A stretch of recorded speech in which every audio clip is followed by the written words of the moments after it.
Mugabe wuxuu ahaa waxa dhalay nin samayn jiray roogaga wuxuu ahaa ilmaha saddexaad 6 caruur ah waxa aanu dhashay bishii Febraayo 22keedii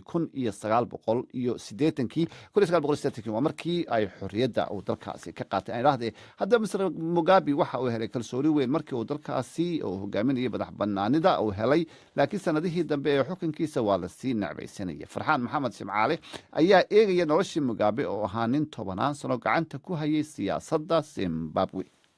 Thank you for voting for me once haddii ay jirto wax lagu xasuusto Robert Gabriel Mugabe waa sida adag ee awoodda ugu dhagay wuxuu ahaa hogaamiyaha kaliya ee reer Zimbabwe ay yaqaaneen ilaa xorriyadoodii 1980kii madaxweyne Mugabe gacan bira ayuu dalka ku hayay isagoo ay garab joogtay xaaskiisii labaad Grace laakiin dhaqaalihii adkaysiga lahaa ee Zimbabwe wuxuu burburay bartamihii sanadihii 2000 waxa dhacay sicir barar ka yimid siyaasaddiisii buuqa dhalisay ee dhulka lacagta ugu weyn ee la soo daabacay waa $1 trilyan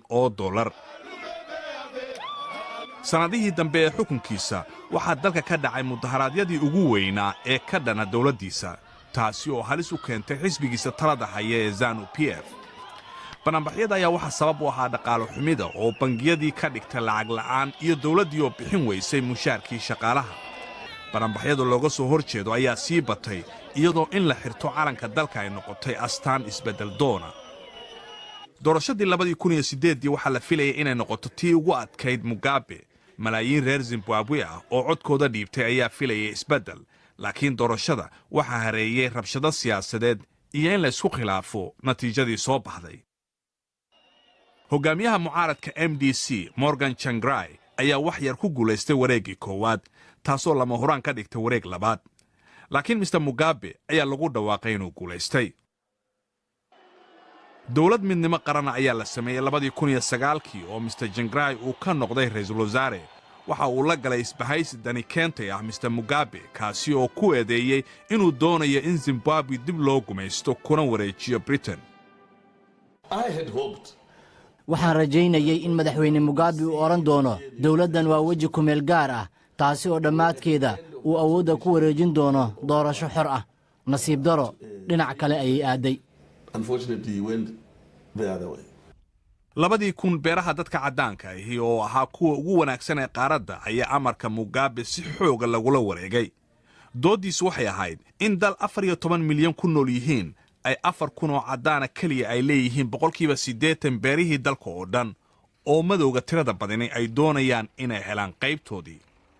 laakiin siyaasaddiisii dib u habaynta dhulka ee ballan qaaday in madowga awood la siiyo ma shaqayn dhibka ugu badan iyaga ayuu ku dhacay maamul xumo dhaqaale iyo musuqmaasuq ayaa ka dhigtay dalkii barwaaqada badnaa mid sabool ah waxaana bilowday in cidna aan lala xisaabtamin yaa hilmaamay dukaamada maran iyo safafkii dheeraa ee bangiyada rootigii ayaa jooga trillions waaba haddii aad wax ka hesho suuqa shacabkii waddan isla weynaan jiray ayaa lagu qasbay in qaxooti dhaqaala doona ay ka noqdaan dalalka deriska iyo meelo ka baxsanba waa tacbaan laakiin marnaba ma dhaco Mr Mugabe wuxuu ka soo haray qaar badan oo mucaaradkiisa ah iyo wararka ku saabsanaa caafimaadkiisa inkasta oo dhowr jeer xaalad caafimaad loogu qaaday Singapore Robert Gabriel Mugabe laakiin mar walba xaalku sidan ma ahayn Robert Mugabe wuxuu soo shacbaxay 1960 oo uu ahaa hogaamiyihii ururka midnimada Afrika ee Zimbabwe waxaa la xiray muddo 10 sano ka badan xilligaasi dawladdii Ian Smith ayaa u diiday inuu ka qayb galo aaskii wiilkiisa markii Mugabe xabsiga laga sii daayay 1974 wuxuu u qaxay Mozambique si uu u hogaamiyo dagaalkii dhuumaalaysiga ee ugu dambeyntii keenay xorriyadda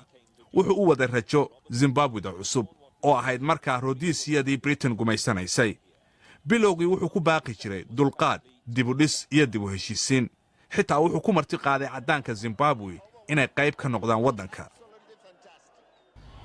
wuxuu ahmiyad siiyey waxbarashada dawladdiisa waxay hormarisay aqoonta oo meel sare gaartay laakiin wax yar kadib madax bannaanidoodii wuxuu abuuray dal hal xisbi uu ka taliyo